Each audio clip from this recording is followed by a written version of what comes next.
Dhoni, MS Dhoni ఈ పేరు వినగానే క్రికెట్ చూసే వాళ్ళకైనా సరే చూడని వాళ్ళకైనా సరే ఎక్కడ లేని ఆనందం, సంతోషం వస్తుంది. ఈయన మ్యాచ్లో కొట్టే ఫినిషింగ్ సిక్స్ కి సపరేట్ ఫ్యాన్ బేసే ఉంటుందని చెప్పుకోవచ్చు. అందరూ కూడా ఈయన్ని మిస్టర్ కూల్ అని పిలుస్తారు. ధోనికి వచ్చే కోపాన్ని మాత్రం ఈయన మాటలతో కాకుండా తన చేతిలో ఉన్న బ్యాట్తో ఈయన కొట్టే సిక్స్లు, బౌండరీలతో చూపిస్తాడు.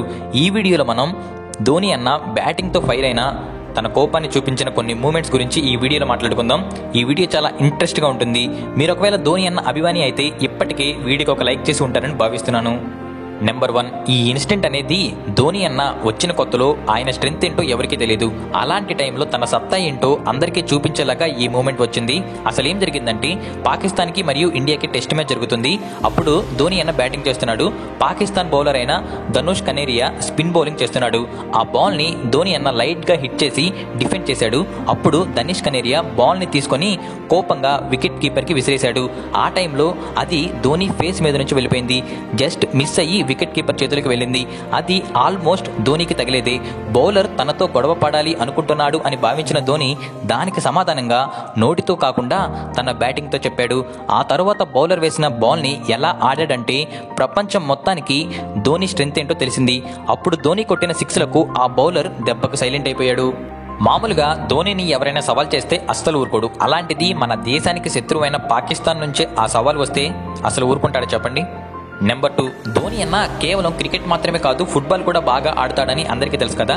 అయితే ఇప్పుడు నేను చెప్పే మూమెంట్ చూపిస్తే ఫుట్బాల్ మాత్రమే కాదు రబ్బీ కూడా బాగా ఆడతాడు అని అర్థమవుతుంది. ఒకసారి ఆండర్సన్ బౌలింగ్ చేస్తుంటాడు, సురేష్ రైనా బ్యాటింగ్ చేస్తుంటాడు. ఆండర్సన్ వేసిన బాల్ సురేష్ రైనా బ్యాట్ కి టచ్ అయ్యి కొంచెం ముందుకు వచ్చి ఆగుతుంది. నాన్ స్ట్రైక్ లో ఉన్న ధోని అన్న రన్ కోసం ముందుకు వస్తాడు. అప్పుడు ఆండర్సన్ కావాలి అని ధోనికి అడ్డుపడతాడు. కానీ ధోని అన్న గుద్దిన గుద్దుకి ఆండర్సన్ 2 సెకండ్ల వరకు మైకంలోకి వెళ్తాడు. లేచి చూసేసరికి ధోని అన్న రన్ కంప్లీట్ చేసి ఉంటాడు. నెంబర్ 3, ఒకసారి ఇండియా వర్సెస్ పాకిస్తాన్ కి టెస్ట్ మ్యాచ్ జరిగింది. అప్పుడు ధోని అన్న బ్యాటింగ్ స్ట్రైక్ లో ఉంటాడు. తనకి బౌలింగ్ చేసేది మాత్రం ప్రపంచంలోనే ఫాస్టెస్ట్ బౌలర్ అయిన షోయబ్ అఖ్తర్. ఈ మ్యాచ్ లో అఖ్తర్ వేసిన బాల్ ఒకటి ఏకంగా ధోని అన్న హెల్మెట్ కి తగులుతుంది.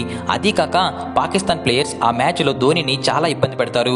బౌలర్ ఇంకో బాల్ ని వేయగా ఈసారి ధోని ఆ బాల్ ని చాలా టెక్నిక్ గా బౌండరీ లైన్ దాటిస్తాడు. అయితే షోయబ్ వేసే బాల్ అనేది గంటకి 150 కిలోమీటర్ల వేగంతో వస్తుంది. దాన్ని ఎవ్వరూ టచ్ చేయలేరు అనుకుంటాడు. అయితే నెక్స్ట్ వచ్చే బాల్ని మాత్రం ధోని ఏకంగా 6 కొట్టి చూపిస్తాడు. ఇక్కడ విషయం ఏంటంటే బాల్ ఎవడు వేస్తున్నాడు, ఎంత స్పీడ్లో వేస్తున్నాడు మ్యాటర్ కాదు, బ్యాటింగ్ ఎవడు చేస్తున్నాడు అనేదే ముఖ్యం. నెంబర్ 4, ధోని ఎవరి మీద ఊరికే కోపంగా మాత్రం చూపించాడు. అసలు ఎవరికి కూడా చిన్న హాని కూడా చేయాలి అని అనుకోడు. శత్రువులకు చాలా సార్లు హెల్ప్ చేశాడు. అదే ధోనిని మాత్రం కెలికితే అస్సలు ఊరుకోడు. ఒకసారి ఇండియా బంగ్లాదేశ్ మ్యాచ్ జరుగుతూ ఉంటుంది. ఆ టైంలో రన్ చేసేటప్పుడు బంగ్లాదేశ్ ప్లేయర్స్ కావాలని అడ్డుగా వస్తూ ఉంటాడు. రోహిత్ శర్మకి ఫస్ట్ గా అడ్డు వచ్చాడు. అయితే నెక్స్ట్ ధోని అన్నకి అడ్డుగా రావాలి అనుకుంటాడు. కానీ ధోని అతన్ని కోపంగా గట్టిగా నెట్టేస్తాడు. తెలుసు కదా, అతనికే కాదు అతని టీమ్మేట్స్ కి కూడా ఇబ్బంది పెడితే ఎవరిని వదిలిపెట్టడు. నెంబర్ 5, ఈ వీడియో చూడండి. ఇది 2007 T20 వరల్డ్ కప్ కి సంబంధించింది. ఇందులో ఇండియా పాకిస్తాన్ కి బౌలౌట్ మ్యాచ్ నిర్ణయించారు. అయితే Pakistan wicket keeper Kamran Akbar wicket keeper ఎక్కడ ఉండాలో అక్కడే ఉంటాడు. కానీ ధోని వికెట్స్ కి వెనక ఉంటాడు. దీని వెనక రీజన్ తెలిస్తే మీరు ఆశ్చర్యపోతారు. ఇది వింటే మీరు ధోని మాస్టర్ మైండెడ్ అని కన్ఫర్మ్ చేస్తారు.